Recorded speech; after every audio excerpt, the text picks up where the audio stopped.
陈总，他的病情确诊了，需要马上住院手术。他给我当了6年的司机，一直忠厚本分。他这个时候病倒，实在让我放心不下。所有的医药费走我私人的账，他家里有什么困难，尽量满足。老李提议让他儿子暂时顶替司机的位置，不过李志刚昨天私下找我，想借您的劳斯莱斯和闲置的云顶别墅用用，说是为了给他女朋友撑场面。这个女人我有所耳闻，极其拜金虚荣，拿我的车和别墅去冒充有钱人。把钥匙给他，看在老李的面子上，这车和房子借他用2天。陈总，此人轻浮，我担心他拿着您的东西，在外打着全盛集团总裁的旗号，惹是生非。人可以善良，但必须带点锋芒。他如果只是为了撑场面，我成全他老李儿子的虚荣心；但他如果借机越界，我会让他自己把吞进去的吐出来。蹭车狗不准上车，这纸条是谁贴在我座位上的？我贴的，怎么了？你不识字吗？打不起车就别出门，最讨厌你这种穷屌丝了。你说谁蹭车？这话你最好想清楚了再说出口。说你呢？难道还有第二个？一身穷酸味儿，熏得我难受，离我和我男朋友远一点。这到底是怎么回事？你给我解释清楚。老板，对不住，我女朋友她以为这车是我的，她性子清高，不喜欢跟别的男人同坐一辆车，您多担待担待。清高？他坐着我的车骂我蹭车，这就叫清高？是我没跟她解释清楚，都怪我。要不这样，我先送她，送完了立马回来接您，就耽误您几分钟。识相点儿，以后别再蹭车了。一个大男人，丢不丢人？小苏，把我那辆宾利今天的行车记录存一份，楼下的监控也帮我留好，一帧都别漏。还有，帮我查查我那位司机李志刚，最近1个月他都把我的车开去了哪些地方，见了什么人。开了我6年车的他，老实本分了一辈子，怎么会养出李志刚这么个无法无天的儿子？竟然敢拿我的车去装阔少！行啊，许倩倩，这出戏才刚刚开场。陈总，监控我已经让人调了，您这是被自己请的司机丢在路边了？丢在路边还被骂成了蹭车狗，真是头一回。您可是全盛集团的总裁，那辆宾利就是您名下的车，他一个司机哪来这么大的胆子？车是我的，骂我的是别人，开走车的是我请来的人。你说说，这事儿是不是挺有意思？一点都不有意思。陈总，你也太纵容他了，换别人早把他开了。我送完人就马不停蹄赶回来了，真的对不起，您千万别往心里去。你就是那个把车主丢在路边，还任由人家骂他蹭车的司机？不，误会，全是误会。我天天给陈总开车的，刚刚就是顺路送个人，耽误了几分钟而已，真没别的意思。顺路这2个字，你最近用的是越来越顺口。您看，我这不是第一时间把车给您开回来了吗？陈总，这事儿您到底还要不要追究？陈总，看在我爸给您开了这么多年车的份上，就饶我这一回。我爸身体不好，我好不容易才处上个对象，求您了。他一提起老李，我这颗心又不争气的软了半分。上车，送我去公司。这笔账，咱们往后慢慢算。你以为躲过一劫，殊不知这只是缓刑。陈总，刚刚的事儿真是我女朋友太不懂事了，我回去一定狠狠说她，保证绝没有下次。你爸给我开了整整6年的车。是，我爸在家也常念叨，这6年他没迟到过一次，没违规过一次，说您是难得的好老板，对他没得说。逢年过节我塞给他个红包，他都要退让半天。我爸就那性子，老实认死理儿，有时候我都嫌他太轴了。3个月前，查出肺部的毛病，站在我办公室里，搓着那双粗糙的手，欲言又止了半天。陈总，我这身体怕是不行了，得长期休养。我那不成器的儿子刚丢了工作，您看公司方便的话，能不能给他个机会？我这辈子从没求过人。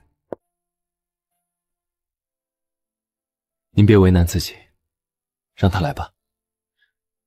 我信您的为人，您的儿子差不了。你爸开口求我那天，我答应得很痛快，因为我信他教出来的儿子不会太差。陈总，您放心，我一定好好干，绝不让您失望，也不给我爸丢人。头2个月你确实还行，接送准时，车也擦得干干净净，我心里还挺欣慰。以后也一定这样，您就放100个心吧。看来这事真翻篇了。陈总这种念旧情的老板，最好糊弄不过。我给你留足了余地，只可惜你把我的容忍全当成了软弱可欺。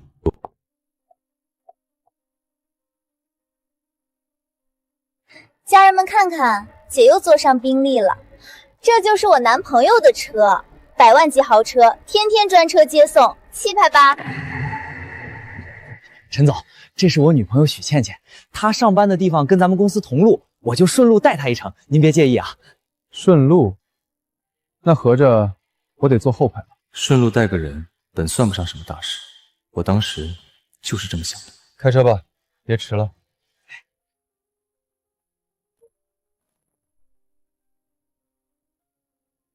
后面那位能不能别老往前看，怪不舒服的，一点眼色都没有。我看的是窗外的路，没看你。反正你给我离远点儿，别让人误会咱们认识，掉价。倩倩就是认生，陈总您大人有大量，千万别往心里去啊。所谓的顺路，后来变成了每天雷打不动的固定安排。早上先接他，再绕回来接我，我也就由着了。志刚哥哥，今晚带我去那家新开的网红餐厅嘛，开你这宾利去，倍儿有面子。好，好，好，都听你的。我宝贝儿想去哪儿，哥哥就带你去哪儿。周末你那套大别墅，能不能让我带几个姐妹去开开眼？她们都不信我男朋友这么有实力。这个回头我安排。一个把别人的车当成自己，一个就这么由着他当。顺路这2个字，正在悄悄变成一场越界的开始。这2个人迟早要出大事。烦死了！这么贵的车，怎么老有一股子穷酸味儿，熏得我脑仁都疼了。你喷这个干什么？我这边好端端的，哪来的味儿？给你消消味儿啊。志刚哥哥，这车是不是该拉去好好洗洗了？有些人一坐进来，整辆车的味儿都不对了。车里有异味，我怎么一点都没闻出来？倩倩鼻子灵，比咱们常人敏感，要不我回头把车拉去清洗消毒一遍。那就洗，别让人挑出毛病，说坐我的车不舒坦。这又是什么名堂？给我的座位垫这个。陈总，倩倩她就是太讲卫生了，怕座位脏弄脏您的衣服。弄脏我的衣服？听这话的意思，倒像是我才是上她男朋友车的外。哪能呢，哪能呢？她就这点小毛病，洁癖。您海涵。几个亿的项目压在我手上，实在没精力跟一个小姑娘计较这些。可这股别扭劲儿，一天重过一天。嫌弃就别坐啊，又没人非求着你坐。这车我坐得很安心，半点都不嫌弃。嘴还挺硬，穷讲究，没见过世面。我安心，是因为这辆车从头到尾本来就是我的。他越是嚣张作贱，越不知道自己正坐在谁的车上。陈总早，车我里里外外都擦干净了，您瞧，那张纸条的痕迹一点都看不出来了。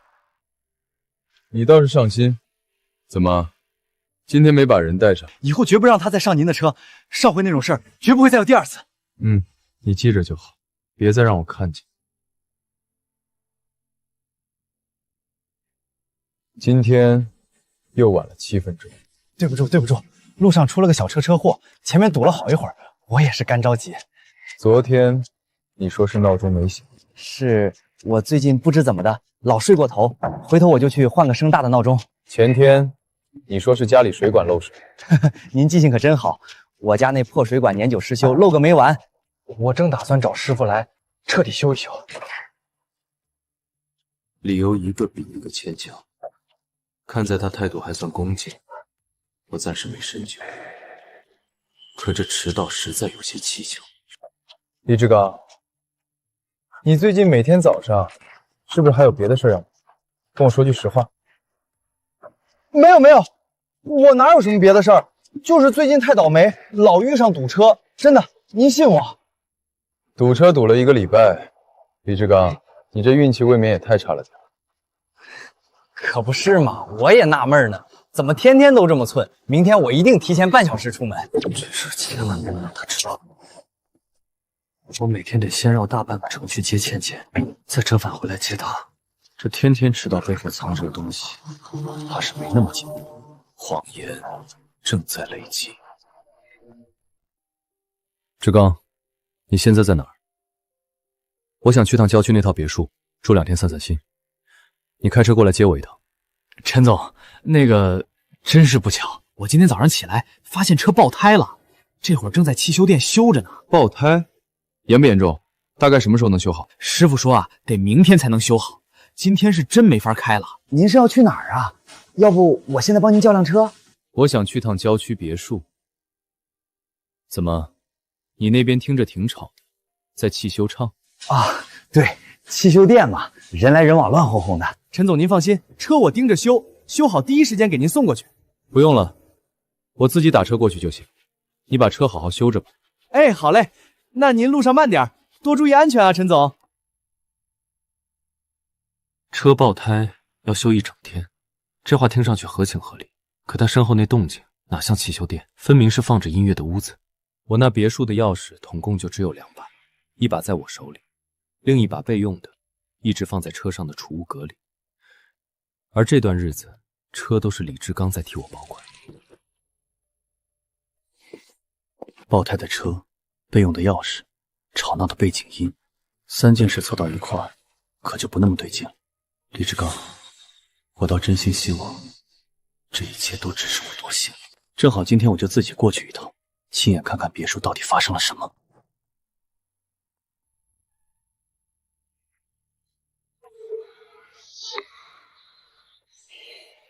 车没坏，它一直就在这儿。引擎盖还是温的，刚停下不久。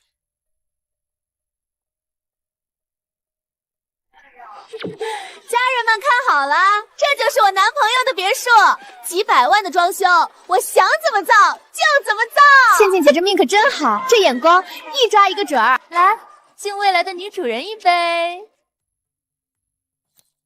反正是李总家的，烧个洞算什么？就是，我志刚哥哥有的是钱，一套沙发而已，烧了再买。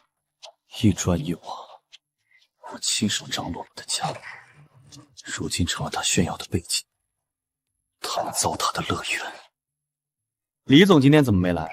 这么大方的男人，可得看紧喽。他忙嘛，大老板，回头让他给你们每人都包个大红包。你们看门口那站着的是谁？我一砖一瓦养活的家，一个下午就被糟蹋成了这样。你怎么会在这儿？你跟踪我到这里来了？倩倩姐，认识啊？哪位啊？这是一个不要脸的，天天蹭我男朋友车的穷鬼！我来看看，我的别墅被你们造成了什么样子。一个蹭车的穷鬼，张口就说这别墅是他的。穷疯了吧？这是做白日梦也得挑个地方啊！我告诉你，这是我男朋友的房子，你的别墅。大家听听他说的，你也配跟他比？他是大老板，开宾利住别墅的那种。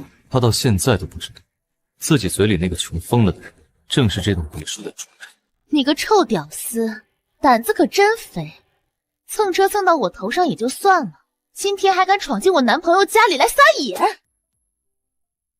倩倩，这上门撒野的人到底是谁啊？这就是我跟你们提过的那个蹭车狗。蹭我男朋友的车还不够，今天居然还想来蹭我男朋友的房子啊！天底下还有这么厚脸皮的人，蹭车蹭到蹭房，真是开了眼了。可不是嘛，这人天天死皮赖脸赖在我志刚哥哥车上，赶都赶不走。我贴了张纸条让他自觉点别坐，他还恶人先告状，说我男朋友欺压员工。这心机，这脸皮，真是恶心到我了。倩倩姐，你脾气也太好了。我倒想问问，是谁告诉你，这栋别墅是李志刚的房子？当然是我男朋友亲口说的。你这穷酸狗，是不是没见过我这样的美女？看我长得好看，就变着法子接近我。我许倩倩这辈子要爱的，只会是像我志刚哥哥那样开豪车住别墅的高富帅。你这种货色，我多看一眼都嫌脏了我的眼睛。原来在他眼里，李志刚是住别墅的总裁，而我是个蹭车的下人。这个谎，李志刚撒的可真够大的，结结实实在真正的房主脸上扇巴掌。徐倩倩，你这一整，我会让你黑到倾家荡产。这个谎，他到底还能撑到几时？你少在这故弄玄虚。你们知道这穷狗有多不要脸吗？我男朋友为了顾全公司名誉，不得不每天先开车送我去上班，再单独折返回去接他这个下属。我活了20多年，从没见过这么厚脸皮的底层穷鬼，给点阳光就灿烂。倩倩姐脾气是真好，换成我早一脚把她踹出门去了，还由着她在这儿狡辩。就是李总那么大的身份地位，能容他蹭一程车，那已经是天大的恩赐，他该烧高香了。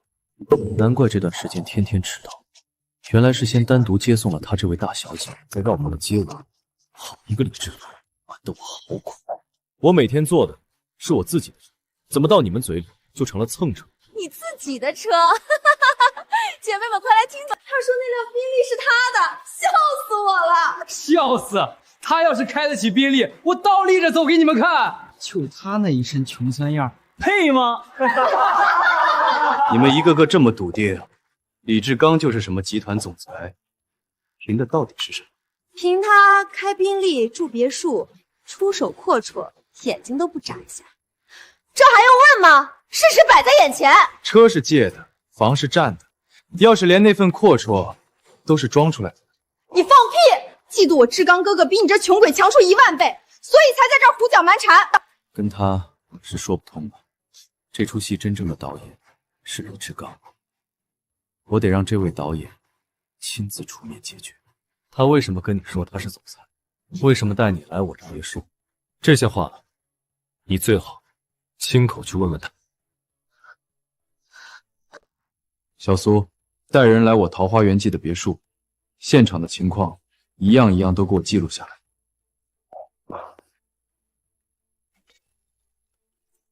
还你的别墅，我看你是魔怔了吧？这明明就是我男朋友的家。果然是个不要脸的，这都什么年代了？这废物，我看是没救了，脑子有病。哟，你脖子上这玉佩项链，一看料子就不便宜啊！你一个穷鬼，从哪儿偷来的？许倩倩，把项链还给我。瞧你这副紧张样，看来还真值不少钱啊！说是不是偷的，还是抢的？他不值什么钱，但他对我比命还重要。我再说一遍，立刻还给我。对你比命还重要？哟，那我可得好好瞧瞧，这破玩意儿到底有什么金贵的？这块玉佩是我母亲拿命给我求来的护身符，我这辈子绝不允许任何人亵渎它。徐倩倩，我警告你，别拿它乱来，否则后果你承担不起。警告我，就凭你，你算个什么东西，也配威胁我？我今天就当着大家的面摔碎它，看你能拿我怎么样？徐倩倩，这是我最后一次好声好气的跟你说话。我再说最后一遍，把它还给我。这是我母亲唯一留给我的东西。你母亲留给你的？就你这穷酸样，你母亲还能给你留下什么值钱的传家宝？别逗了。她不会懂的。这条项链是我母亲实实在在拿命换回来的。那一年我4岁，病危昏迷，连医生都让爸妈准备后事了。家属，你们准备一下后事吧。孩子烧得这么厉害，怕是熬不过今天晚上。我不信，我不信，我儿子一定能醒过来的，一定能。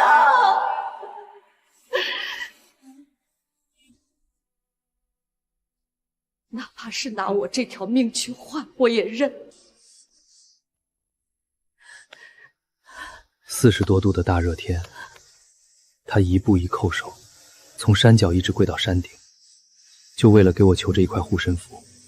或许是真的感动了上天，昏迷多日的我，竟奇迹般的睁开了眼。可我妈却从那以后一病不起。孩子，这块玉你一定要收好，贴身带着，往后妈就护不了你了。它不只是一块玉，它是我母亲的命，是我能活下来的全部理由。徐倩倩，你可以骂我，可以打我，这些我都不计较，但是他，你绝对不能动。哟，越说越邪乎了，又是拿命换，又是护身符的，我今天偏要看看他到底有多金贵。放下他！你越是想要，我就越偏不给你。我倒要看看你能把我怎么样。许倩倩，我最后警告你一次。急了，急了，好啊！我最喜欢看你们这种穷鬼，为了一点破玩意儿，急得上蹿下跳的样子，可解气。那是我母亲的遗物，快还给我。遗物？一块破石头也好意思叫遗物？我看你就是拿它来装可怜。佛同情。不！我母亲用命换来的东西，就这样在我眼前碎了。碎了，活该！谁让你在我面前装的？这下你还装不装了？许倩倩，你知道你刚刚亲手毁掉的是啥吗？我毁了一块不值钱的破石头，怎么了？至于摆出这副要吃人的脸色吗？真晦气！许倩倩，从这一刻起，不会再对你有任何一丝的手下留情。哟，还威胁上了？就凭你这穷光蛋，我倒要看看你能翻起什么浪花。我一忍再忍，全是看在牢里的情分上。可这份情分，方才被他亲手摔得粉碎。你们一定会后悔，每一个人，一个都跑不掉。后悔？我等着。我倒要看看你这穷光蛋拿什么让我后悔。后悔！姐妹们都听见了没有？她居然让我后悔，笑死个人了！笑死！倩倩姐的男朋友那可是堂堂全盛集团的总裁，你算哪根葱，也配让倩倩姐后悔？就是一个蹭车蹭房的废物点心，还真有脸在这大放厥词威胁人，脸呢？你最好祈祷李志刚永远都不要出现在这里。我巴不得他现在就来，他要是来了，第一个收拾的就是你这个胡搅蛮缠的穷鬼！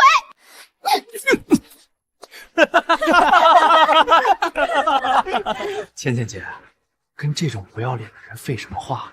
直接打电话叫人来，把他丢出去喂狗！听见没有？大家都嫌你恶心，识相的话自己滚出去，别脏了我男朋友这一尘不染的地板。这地板原本干干净净，是被你们这群人生生给弄脏的。你还敢嘴硬！我告诉你，我许倩倩从小到大就没后悔过任何一件事儿，我倒要看看你这么个废物能让我怎么个后悔法。好，我等的就是你这句话。等会儿别哭着求我。哎，外面来车了，好多辆黑色商务车，齐刷刷的，好大的阵仗。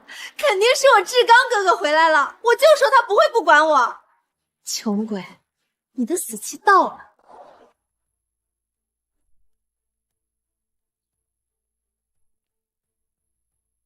这阵势看着不像是来玩的，是冲谁来的？肯定是李总特意安排的呗。今天第一次带倩倩姐回家，搞个隆重的欢迎仪式，给倩倩姐撑场面。对，有道理。你看这些人多体面，肯定都是来恭迎讨好咱们倩倩姐的。倩倩姐这下真要当女主人了。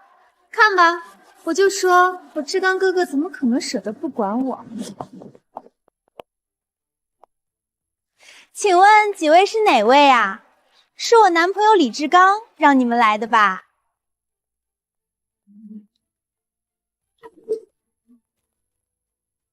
陈总，您没事吧？陈总，姐妹们，你们都听见了吗？他管这个蹭车的废物叫陈总，是不是认错人了哟？这分明就是个蹭车的小职员啊，能当什么总？放肆！你们知道自己在跟谁说话吗？一群有眼无珠的东西！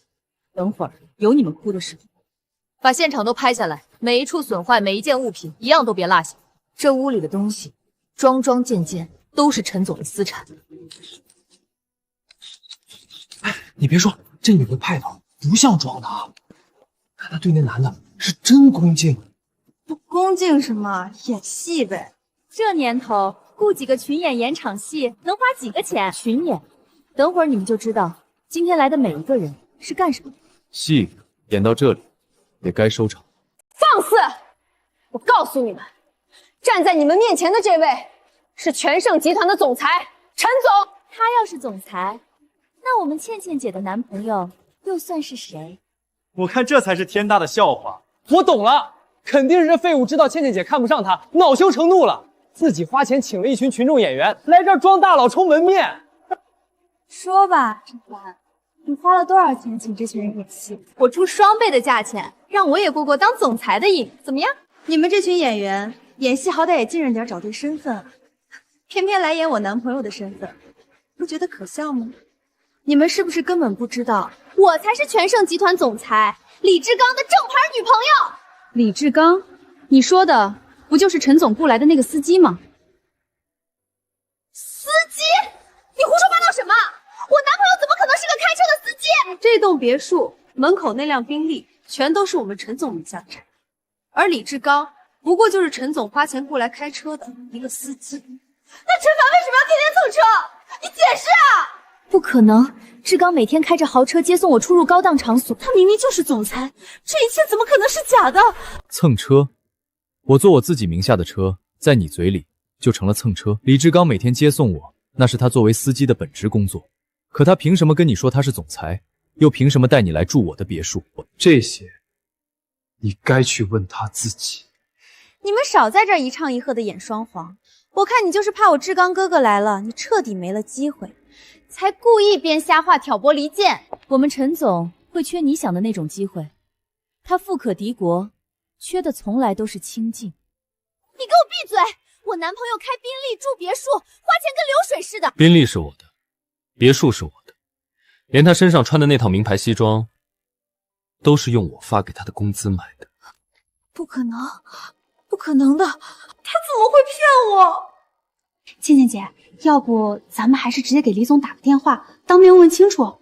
我这心里有点发毛。对，我打给他，让他亲自来戳穿你们这群骗子的鬼把戏。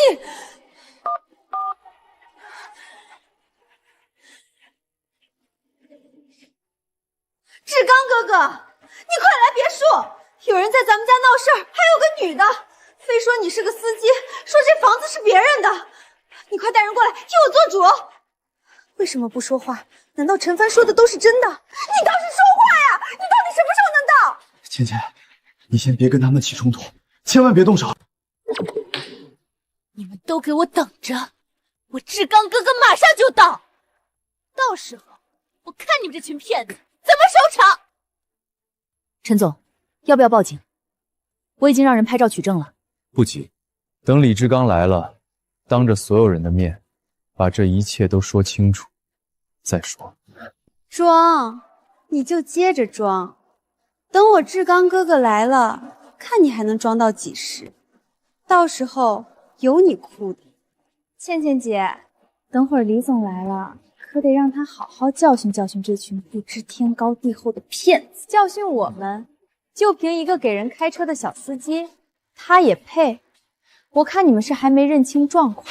你少在这血口喷人！我男朋友绝对不是什么司机。等他进了这扇门，看见陈总的那一刻，你自然就全明白。他绝不可能是，他要真是个司机，干嘛要天天惯着你们这个陈总，让他蹭车？这种逻辑我都懒得跟他拆解，等那个人来了，一切自会水落石出。你们说，他是不是疯了？放着好好的总裁夫人不让我当，非要在这儿搅和。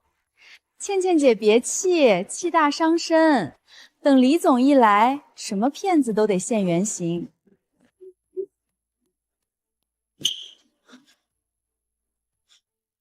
李总，你可算来了！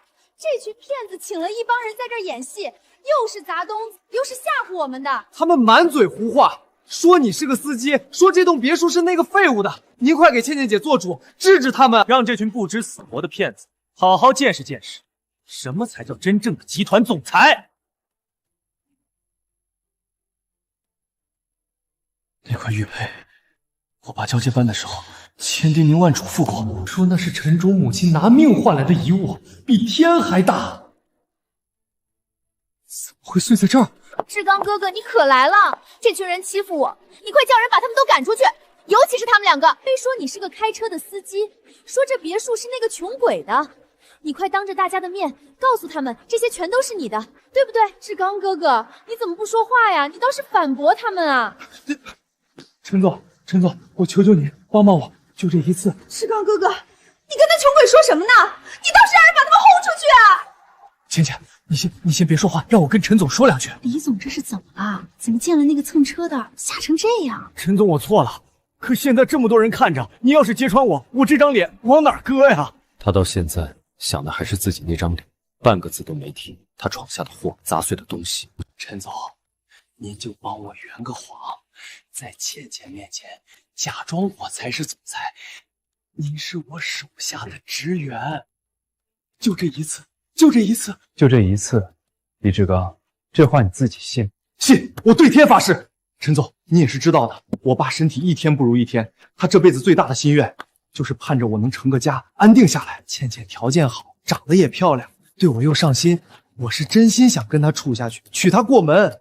要是她知道我只是个司机，肯定立马就跟我分手了。您就再帮我这最后一次，我保证以后好好开车，再不迟到，再不带她上您的车，您说什么我做什么。他说的每一个字，每一个理，都让我觉得可笑至极，荒唐到了极点。李志刚，你哪里来的理，敢跟我说出这种话？陈总，您小点声，别让他听见。看在你爸的面子上，我录用了你，对你百般容忍迁就。可你是怎么回报我？天天带女朋友上我的车，让她在我座位上贴纸条骂我蹭车，让她带着一群人来我别墅作威作福，打人、砸东西，毁我母亲的。你觉得我凭什么？想让真正的主人替你继续演戏？李志刚，你高估了自己那点可能的能力。你爸把你托付给我，让你来接班，是真心希望你能好好干，凭自己的双手养活自己，娶妻生子。他不是让你来糟蹋这份来之不易的工作，更不是让你拿着我的车、我的别墅去外面招摇撞骗，骗一个姑娘的真心。陈总，我没想骗她，我就是太喜欢她了，她配不上。就是什么？就是告诉许芊芊，你是堂堂集团总裁，就是带她来住我的别墅，对她说这是你的家，就是开着我的车，在她和她那群朋友面前装阔气冲大款。李志刚，你知道你这一连串的行为在外面叫什么吗？这叫诈骗，是要负责任的。陈总，我真的知道错了，我猪油蒙了心，我就是太想留住他了，一时糊涂才……你饶了我吧！太想留住他，所以就理直气壮的拿我的东西去给你自己充脸面。那你有没有哪怕想过一次，你这么做会给我造成多大的影响和损失？当着这么多人的面，亲手摔碎了我母亲留给我唯一的遗物。李志刚，事到如今，你再摸着良心告诉我，我凭什么还要帮你？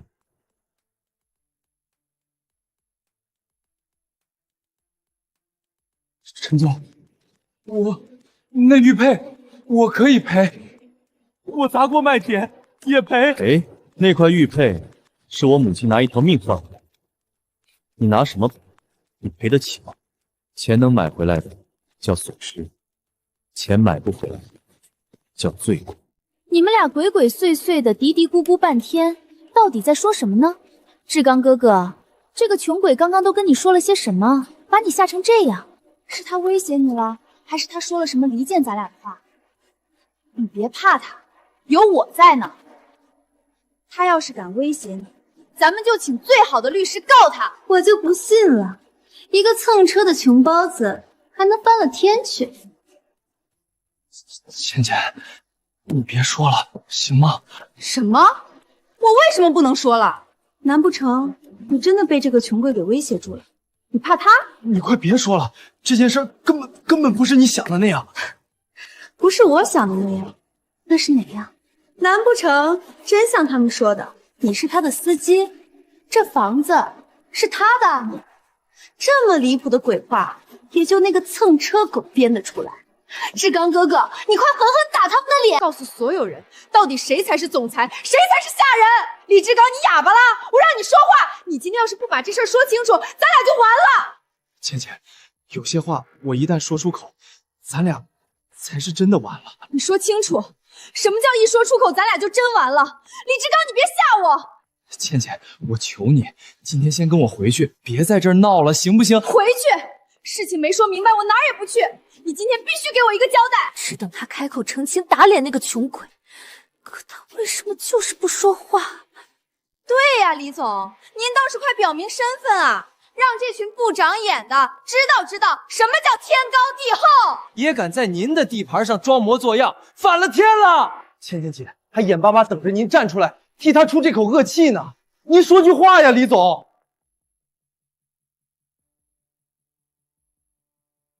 志刚哥哥，你倒是说话呀！大家都等着你呢。他们说的是真的。你刚刚说什么？你再给我说一遍。陈总说的都是真的，他才是全盛集团的总裁，那辆宾利是他的，这栋别墅也是他的，而我只是他雇来的一个司机。李志刚，你给我再说一遍。倩倩，对不起，我不是故意要骗你，我就是太喜欢你了，怕你嫌弃我只是个司机会离开我。我把你当成命，当成我下半辈子的依靠。你呢？你拿一个又一个谎把我骗得团团转，让我在所有人面前冲进了洋相。不该打，倩倩，你打我是我活该。我在这么多人面前喊他穷鬼，喊他蹭车狗。原来真正的总裁是他，原来从头到尾被蒙在鼓里丢尽脸的人是我。倩倩，是我害了你，你想怎么罚我都行，可这事儿真不能全怪你。不怪我，是你把我推到这步田地的。李志刚，我恨你！我所有的筹码，我的富太太梦，全都被这个骗子毁。所以，你从一开始就一直在骗我。你说你是全盛集团的总裁，说你开宾利住别墅，身家上亿，结果你告诉我，你是个开车的司机。倩倩，对不起，是我对不起你。对不起有什么用？你知不知道，我跟我所有的朋友、所有的亲戚都是怎么说的？我跟他们说，我男朋友是总裁，是身家上亿的大富豪。现在你告诉我，你是个司机，你让我以后怎么去面对我的朋友？你让我怎么做人？完了，咱们这一天一直巴结着的，竟然是个司机的女朋友。我的天，我刚才还点头哈腰管那姓李的叫李总，我这张老脸往哪儿搁呀？够了，都消停。你们之间的情债怎么算？要哭要闹以后有的是时间，但是现在有几件事必须当着所有人的面说清楚。李志刚，今天这笔账，咱们一条一条慢慢算。我的脸，我的人，我跟人吹了多少回说我男朋友是总裁，现在全成了笑话。咱们是不是先走啊？这场面越带越不对劲儿。谁都别想走，今天来的人砸了我的东西，进了我的门，喝了我的酒，没一个能直接离开。情债是你们2个人的，但这笔账得所有人一起来还。第一笔账，你未经我的允许，擅自把我的私人别墅给外人使用，导致屋内家具、摆设、墙面多处损坏，这是侵占，损毁我的私人财产。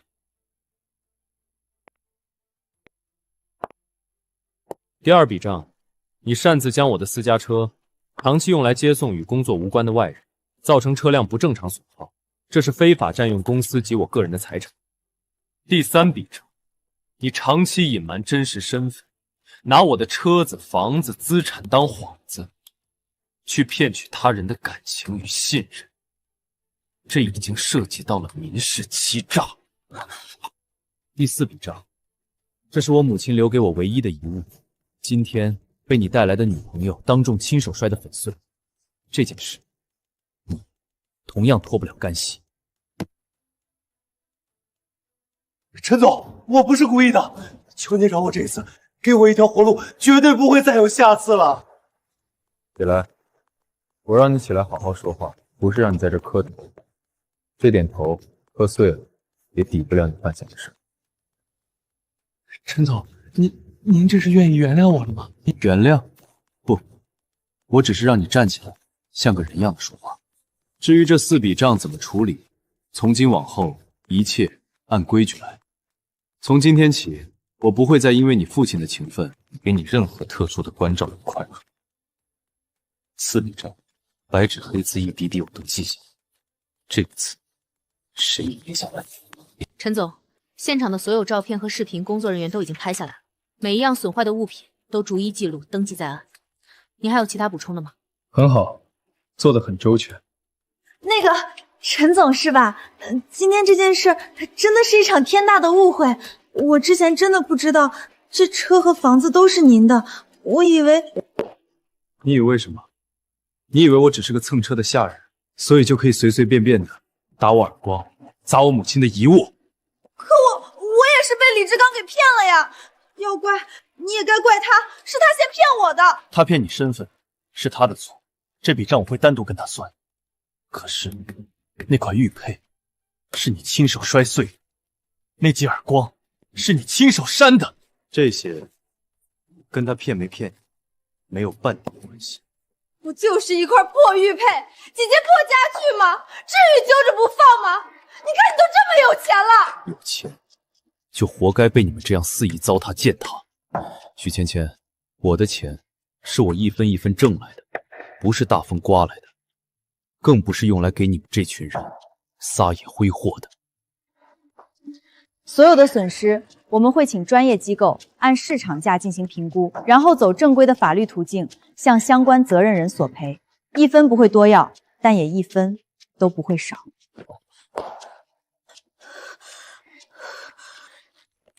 索赔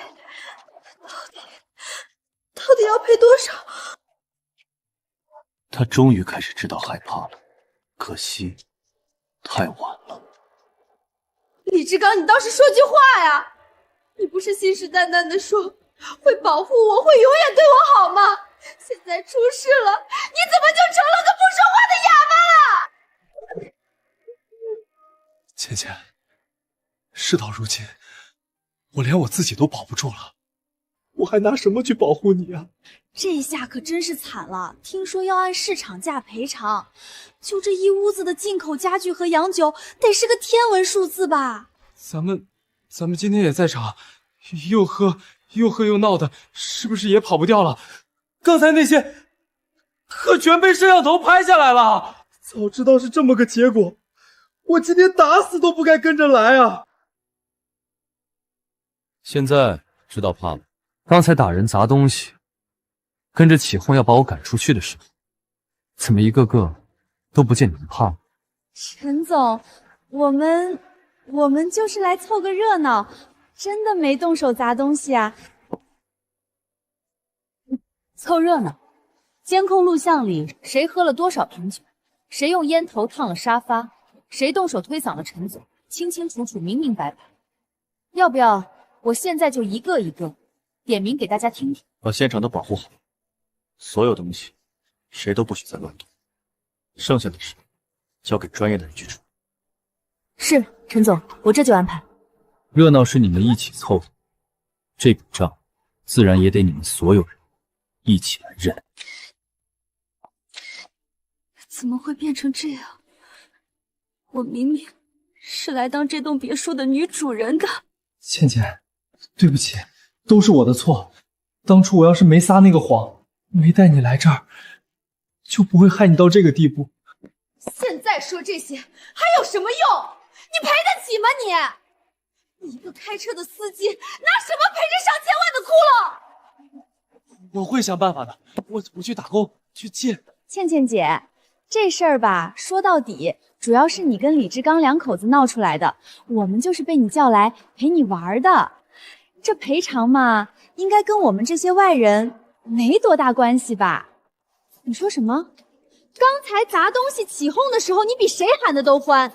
现在出了事儿，你倒想拍拍屁股撇清了，没那么容易。我们哪有砸东西啊？我们就喝了你几杯酒，那酒还是你大方，让我们随便喝的。对，酒是倩倩你亲口说的，让我们敞开了喝，可没人逼我们，要赔也是你赔。吵完了吗？吵完了正好。今晚每个人都做了些什么，监控可都一帧一帧的给你们记着，该是谁的责任，谁就来认领。树倒猢狲散，墙倒众人退，这8个字从来都不是一句空话。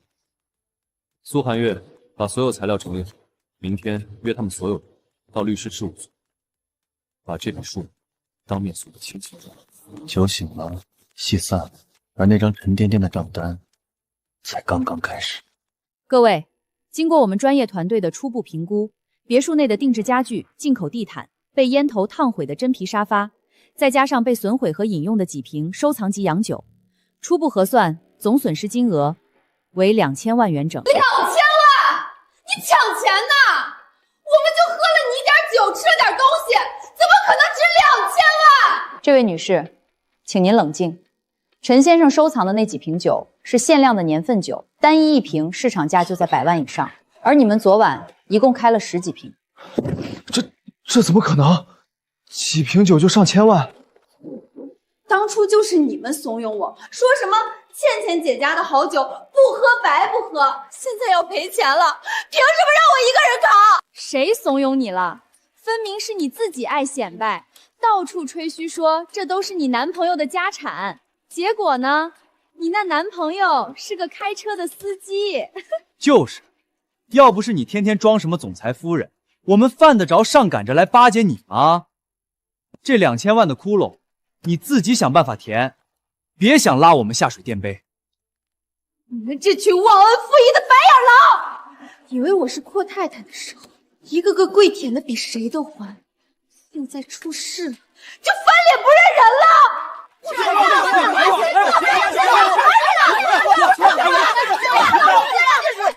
各位，请安静。吵架解决不了任何问题。我提醒大家，现场的监控录像里，每一个人的具体行为都有据可查，谁该承担多少责任，法律自有公断。我没喝多少，最多2杯，别想讹我。我也是，我就尝了一口，难喝的很。对，我压根没动手砸东西，那沙发不是我烫的。是不是？看一段就清楚了。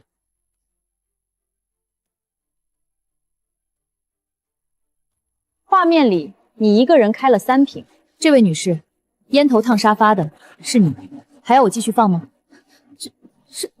所以谁做了什么，赔多少，监控记得清清楚楚，按各自的行为分摊到人。那我呢？我要赔多少？你是组织者，带人进入，显摆炫耀，损毁最严重的几样东西，包括那块玉佩，都与你直接相关。你承担的份额最多。最多到底是多少？粗略估算，你个人需承担的部分超过800万。他炫耀时有多得意，此刻就有多狼狈。律师，那能不能少赔点儿？我们也不是故意的，真不知道这房子是别人的。不知道，不是免责的理由。你们进了不属于自己的房子，损坏了里面的财物，事实清楚，证据确凿，该是多少就是多少。完了，全完了。早知今日，何必当初？喝酒砸东西的时候，他们可没想过会有这一天。各位的损坏明细、监控截图、物品估价都已造册，签字确认后，按份额履行赔偿。拒不履行的，我方会依法申请强制执行。强制执行，那不就是把我房子、车子都……那要看你赔不赔。主动履行是诚意，拖着不还，后果自负。喂，妈，我闯祸了，得赔一大笔钱。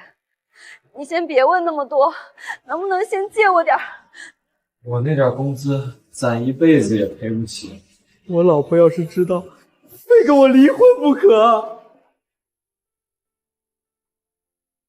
一场攀附富贵的闹剧，把他们各自的生活都掀了个底朝天。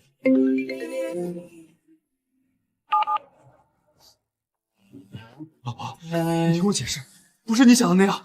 喂，喂，怎么啦？他说让我等着收离婚协议，咱们这是图什么呢？不就图跟着倩倩沾点光，吃顿好的，喝点贵的。沾光，我开始惹了一身麻烦。早知道她男朋友是个司机，打死我都不来。贪一时的风光，赔上半生的安稳，这账划算吗？我妈一辈子省吃俭用攒下那点养老钱，这下全得搭进去。我图什么呀？不就吃了顿饭，喝了几瓶酒，拍了几张照发朋友圈。他们炫耀的那几张照片，如今成了压垮他们生活的重担。一顿饭，一晚上，赔上半辈子积蓄，这买卖亏到家了。谁让咱们当初眼睛长在头顶上，看人只看车只看房，看人只看皮囊和排场的人，迟早会栽在这上面。想沾的光没沾着，倒把自己的日子彻底毁了。李志刚，这件事都是因你而起，你必须给我负责。倩倩，我自己都赔不起，怎么给你负责？我不管，是你骗我说你是总裁，我才带朋友去你别墅显摆的。现在出了事儿，你也想撇清？那别墅不是我的，我也是一时糊涂。一时糊涂？你糊涂一下，我背了800多万的债。李志刚，你赔不起，就拿命来还。倩倩，我家什么情况你又不是不知道，我爸还病着。你爸病着关我什么事儿？当初你装大款的时候怎么不说你爸病着？陈总，咱们没必要把事儿做得这么绝吧？求您了，看在我爸给您开了这么多年车的份上，给我个面子，别计较了，行吗？又来了，每一次都拿他爸当挡箭牌，面子。你欠我的，这辈子都还不清。我欠你的，许倩倩，是你贪图我的别墅豪车，主动贴上来的，现在出事了，全推我身上。你说什么？你敢说是我贪图你？两个人到这时候还在互相撕咬，当初有多甜，现在就有多狠。许倩倩，事到如今，互相埋怨有什么用？该赔的咱们各赔各的，我自己的那份砸锅卖铁我也认。你倒是想得开。不是想得开，是没退路了。躲能躲到哪儿去？第3次拿父亲求情，这一次我绝对不会再心软。李志刚，你能不能要点脸？你觉得你在我这儿还有面子吗？陈总，我知道我错了，可什么？可你爸是个好人，所以你就能拿着我的车、我的房去外面招摇撞骗。可你爸病着，所以我就该替你的错买单。我不是这个意思。你就是这个意思。从第一次贴纸条，到今天摔碎我妈的遗物，你每一次都在用你爸的名义逼我退让。我退了一次又一次，换来的是什么？是你变本加厉，是他爬到我头上撒野。陈总，从今天起，你被开除了。陈总，您不能，我还得养家，我爸还要治病。你早该想到这些，在你撒第一个谎的时候。有心情在这求情，不如回去想想怎么自保。善良用错了地方，就是纵容。这一刻，我学得太晚。陈总，我爸那边，您能不能别告诉他事情？他身体不好，受不了这个打击。你做这些事的时候，怎么没想过你爸受不受得了？是我对不起他，陈总，我会还的，这债我1分都不会少您的。我等着，用你挣的干净钱，一分一分还。爸妈，对不起，我把家里的积蓄都赔进去了。你这孩子，好好上班不行吗？放着安生日子不过，非要去攀那个许倩倩，攀人家的富贵。现在好了，钱没了，人也丢尽了。爸妈，我错了，我一定打工把钱还上，再不去攀那些有的没的了。起来吧，这一跤，但愿你摔明白了。他跟了我5年，就因为我犯了这一回浑，值吗？真不值啊！就为了喝几瓶酒装一回阔，值得吗？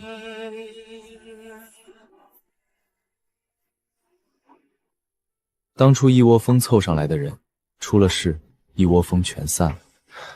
原来所谓的圈子，全是塑料。原来我那些所谓的朋友，跟我当初巴结倩倩是一样的。贪婪的人各奔东西，留下一地鸡毛和一身还不清的债。装什么总裁夫人？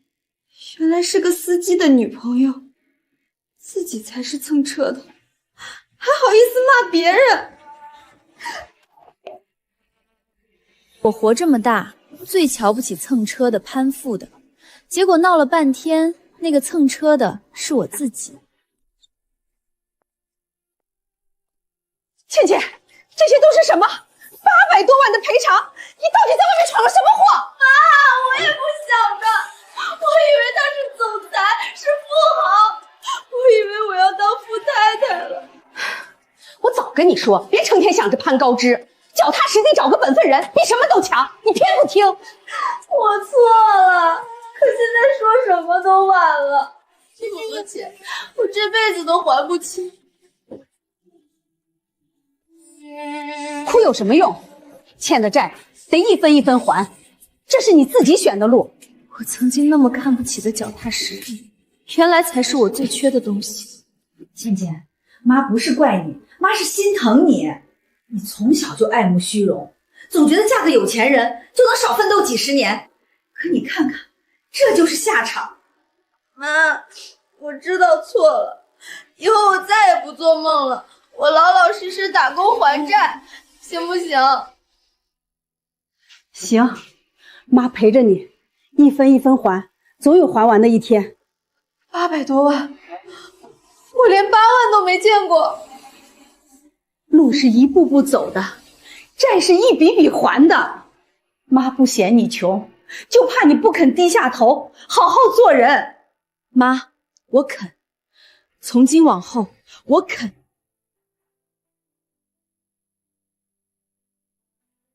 我最痛恨的蹭车的人，原来竟是我自己。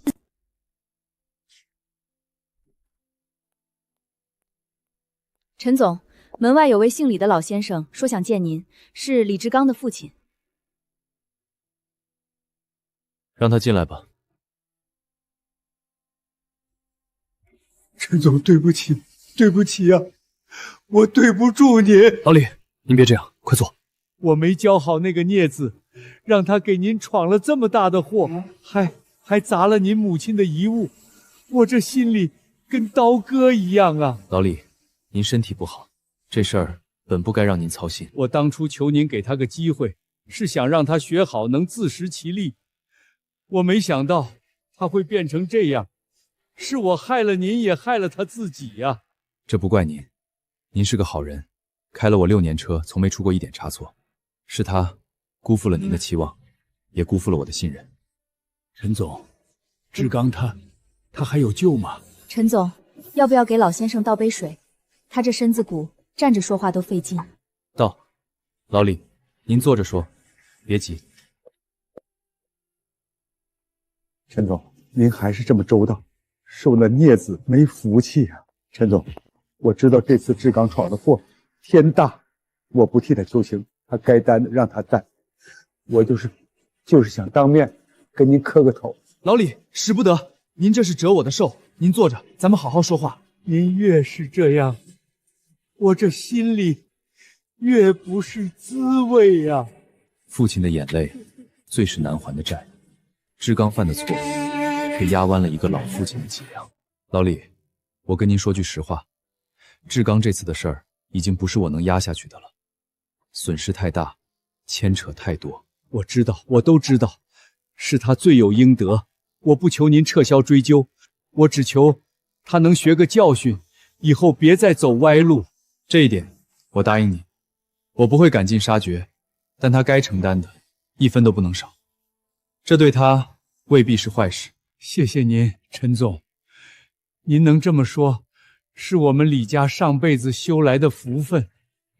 陈总，这是我这些年攒下的一点钱，不多，5万块。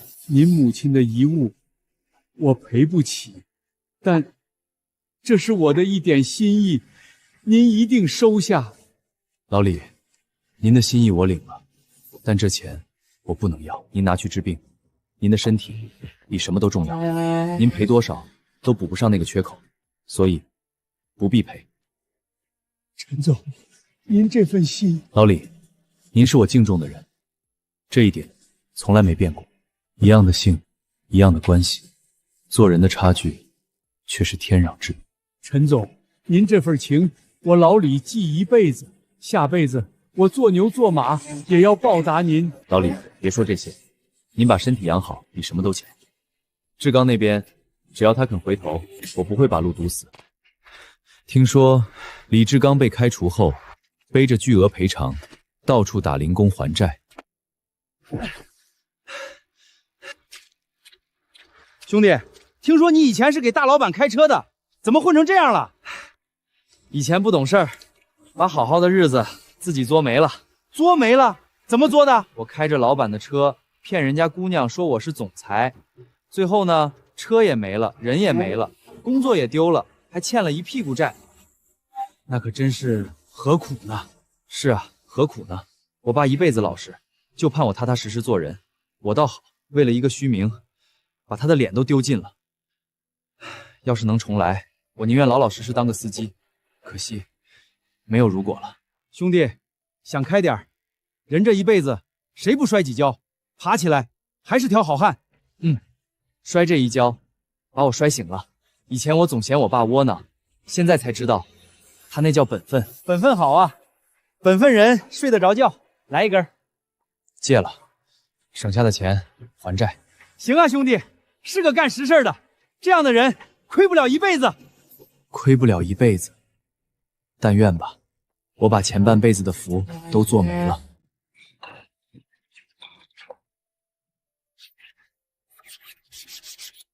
许倩倩，3号桌的盘子还没收，快点儿，别在这儿磨蹭。来了来了。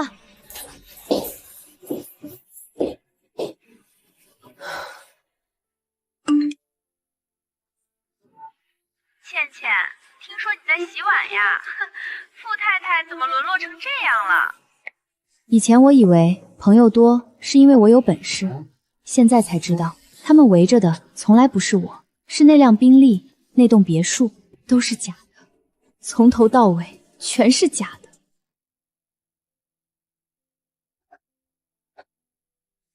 800多万，哪怕一个月还1万，也要还6、7、10年。今天挣120，还了利息，剩40块吃饭。一步一步来，总有还清的那天。许倩倩，今天活干得不错，手脚麻利点，月底给你算全勤。谢谢2班，我会好好干的。拿好工钱，踏实干，亏不了你。谢谢，我会一直好好干的。繁华散尽，才看清谁是真心，什么是真账。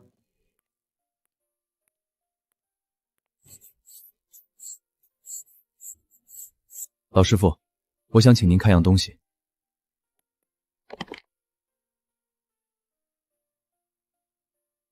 好玉，可惜碎得不轻。这是我母亲的遗物，还能修吗？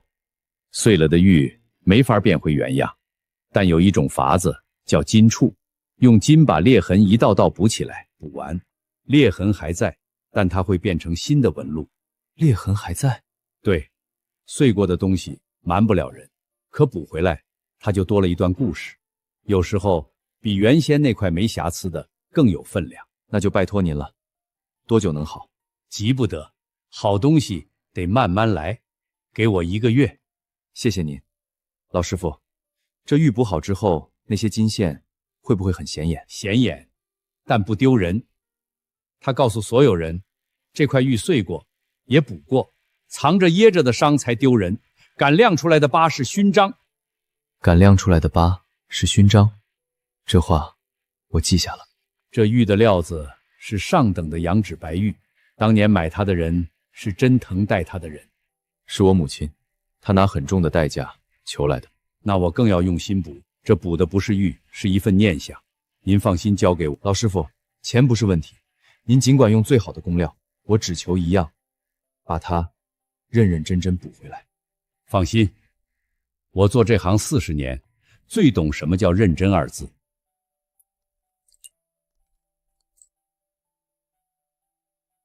碎过的补得回来，只是从此多了一道金色的印记。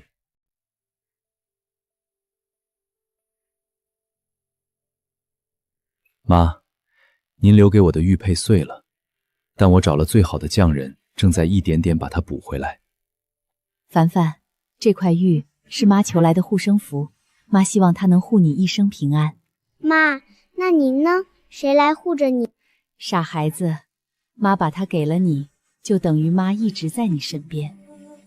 记住，做人要善良，但善良不能没有底线。妈，您放心，从今往后，我的善良会带着锋芒。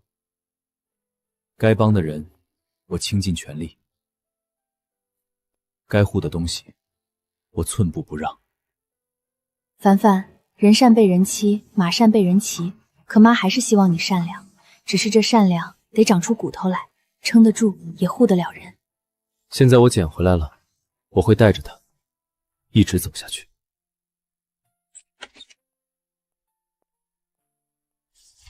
陈总，这是应聘司机的王师傅，有15年驾龄，之前一直在物流公司开车，口碑很好。王师傅，坐。我只问你一个问题。陈总，您说，如果有一天你开着我的车，遇到熟人想搭个顺风车，你会怎么做？那不行，车是您的，没经过您同意，我不能让别人上车，这是规矩，也是本分。就冲这句话，你被录用了。这行了，本分2字比什么都难得。王师傅，做好你的本职，准时、安全、守规矩，其他的我不会亏待你。陈总放心，我一定踏踏实干。我开了半辈子车，就信一条：拿人钱财，替人办事，本本分分，不该碰的不碰。我王某人这辈子没占过别人一分便宜。就是这句话，我等的就是这样一个人。陈总，您这面试就问一个问题啊？一个就够了。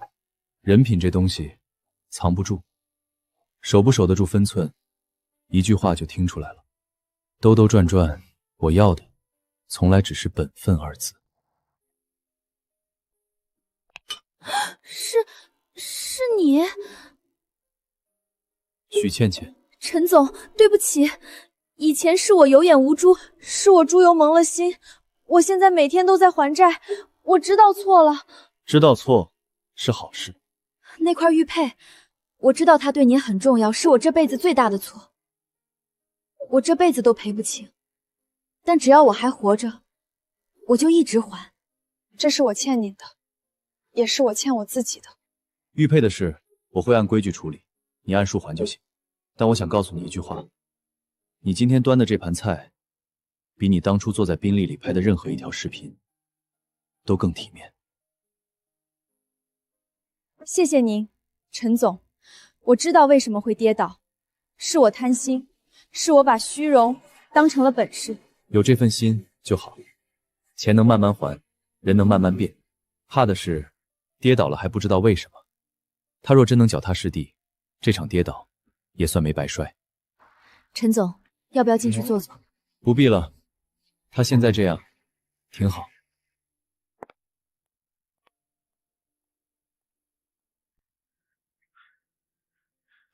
志刚，债还的怎么样了？爸，您别操心这些，安心养病。债是我欠的，我一点一点还。当初我求陈总给你机会，是怕我走了没人照应你，没想到反倒害了你。爸，不怪您，是我自己鬼迷心窍。要不是这次摔得这么狠，我可能一辈子都不知道自己有多糊涂。知道错，就还来得及。咱们李家穷一点不怕，不能没了骨气和本分。我记住了，我找了份长期的活，虽然累，但踏实。等还完债，我想从头再来。好，好啊，这才是我儿子。爸，等我攒够了，我想亲自去陈总那儿，当面给他道个歉，不为求原谅，就为做个了断，重新做人。去吧，陈总是个好人，他会看到你的改变的。志刚，做人这道理，爹跟你说1000遍，不如你自己摔一跤。你现在懂了，比啥都强。爸，您放心，我这辈子再不让您为我抬不起头。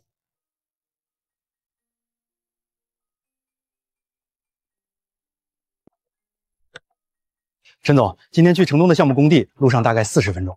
好，辛苦你。这是我应该的。王师傅，听说你儿子今年考上大学了？是啊，托您的福，这份工作稳定，我才供得起他读书。好好干，孩子有出息，是你应得的。谢谢陈总。说真的，能遇上您这样的老板，是我的福气。陈总，前面路口有点堵，我从辅路绕，保证不耽误您开会。你安排就好，我信得过你。王师傅，这条路我走了10几年，今天才觉得干净清净。车里干净，路就显得干净。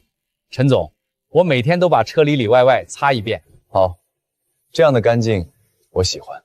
陈总，到地方了，我在楼下等您，您忙完招呼一声就行。不急，你先去吃口饭，这一上午辛苦你了。历经这么多风波，生活终于归于平静，而这份平静本身就是一种圆满。陈先生，您的玉佩修好了，真好看，比我想象的还要好。金术讲究的就是不藏拙，它不掩饰碎过的事实，而是把伤痕变成最显眼的地方。裂痕没有消失，只是被金子填满了。对，人这一辈子，谁没遇到过几次挫折？要紧的不是没摔碎过，是碎了之后能不能补回来，能不能补的比从前更有分量。老师傅，谢谢您。您补的不只是一块玉，也填补了我心里的遗憾。举手之劳，好好带着吧，他会一直护着您。这一道道金线，把过去那些破碎的日子，一点点缝补起来了。是啊，缝回来的比原先更结实，因为他知道自己曾经碎在哪儿。老师傅，我总觉得它好像比从前更有温度了。那是您的心变了，玉还是那块玉，是看玉的人不一样了。回去吧，好好带着，他陪您母亲一场，往后就陪您一程。母亲留下的护身符回来了，破碎处镶金，经历了修补。这一次，他一定比从前更有力量。陈总，你来了。我这1年一直在还债，也一直在想欠您一个当面的道歉。今天我是专程来道歉的，不为求原谅，就为了能堂堂正正的跟过去做个了断。说吧。陈总，对不起，我拿您的车、您的房去骗人，给您惹了大祸，还间接害得您母亲的遗物被毁。这些错我会用一辈子去弥补。这里面是我这1年省下来的2万块，是我赔偿之外额外攒的。我知道不多，但这是我的一点心意，请您一定收下。钱你留着还债，留着孝敬你爸，我不需要。陈总，你今天能站在这儿，堂堂正正的道歉，比给我2万块更有意义。你爸要是知道，会欣慰的。谢谢您，陈总，我没脸求您原谅，我只想说，遇见您是我这辈子最大的运气，是您让我没在那条歪路上一直走到黑。我爸常说，欠债还钱，欠情得还一辈子。您给我的这条改过的路，我会用一辈子来还。把你爸照顾好，把债还清，把人做正，这就是还我了。我记住了。我问你，这1年你最大的收获是什么？我明白了，靠骗来的东西再光鲜也是空的，迟早要还。只有自己挣的，哪怕少，心里也踏实。你爸给我开了6年车，我最佩服他的就是本分2个字。他从不贪不该得的，从不占别人的便宜。我以前不懂我爸，总觉得他窝囊，挣那么点钱还活得小心翼翼。现在我才知道，他活得比我有骨气多了。你能这么想，就没白摔这一跤。陈总，等我把债还清，我想凭自己的本事重新找份正经工作，踏踏实实干。我不会再走歪路了。我相信你。人这一辈子，跌倒不可，可怕的是跌倒了还不知道为什么。你知道了，就还有机会。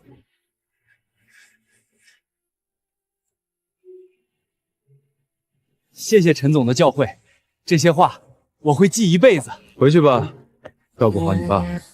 陈总，我还想替我爸跟您说声谢谢。这些年，您待他比亲人还亲。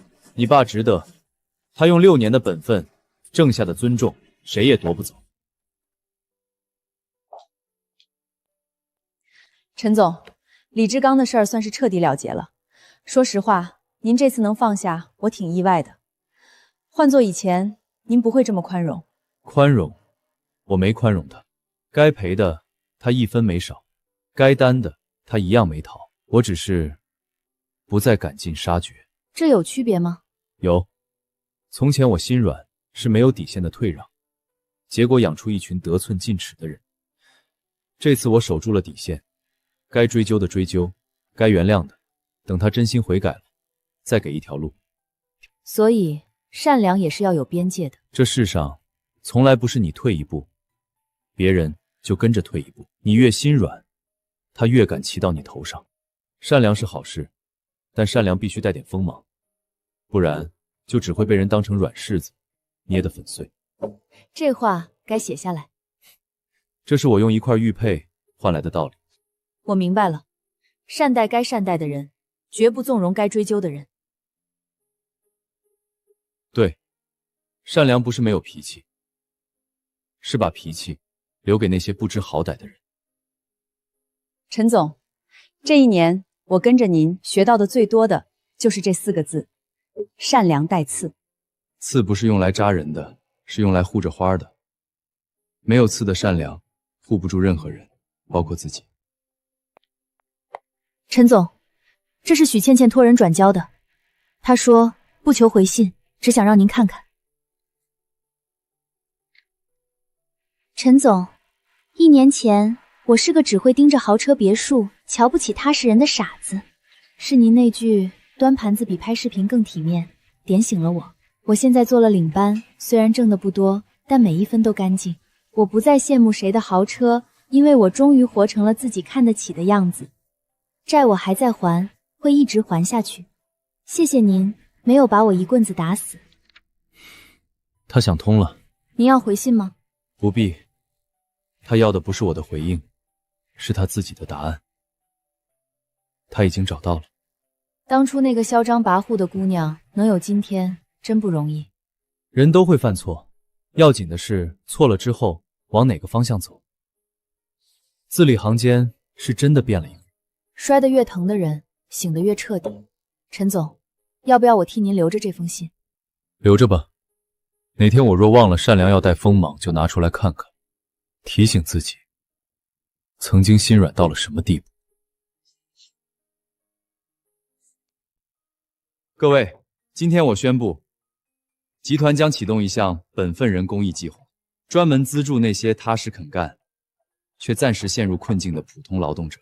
首批名额会优先考虑像司机、环卫、建筑工这样最辛苦也最本分的群体。陈总，怎么想到做这个计划的？因为我曾经有一位司机，他叫老李，开了我6年车，本本分分，从不出错。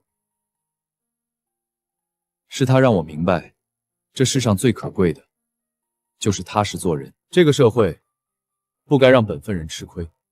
我想用我的方式，让那些守规矩、肯出力的人能多一份保障，多一点底气。陈总，这个计划太有意义了。善良要带锋芒，但善良本身永远不能丢。对该帮的人，我们就要倾尽全力。陈总，这计划要是长期做下去，投入可不小。公司这边资金钱花在本分人身上，不叫投入，叫回报。一个社会肯帮老实人，老实人才会越来越多。这是我们做过最有意义的一件事。我们全盛集团靠的是一个个本分人，一砖一瓦干起来。今天有能力了，就该回过头，扶一把那些还在底层咬牙踏实干的人。陈总说的对，这才是咱们企业该有的样子。被辜负过的善良没有变冷，只是学会了往最该去的地方流，转个方向去照亮更多踏实生活的人。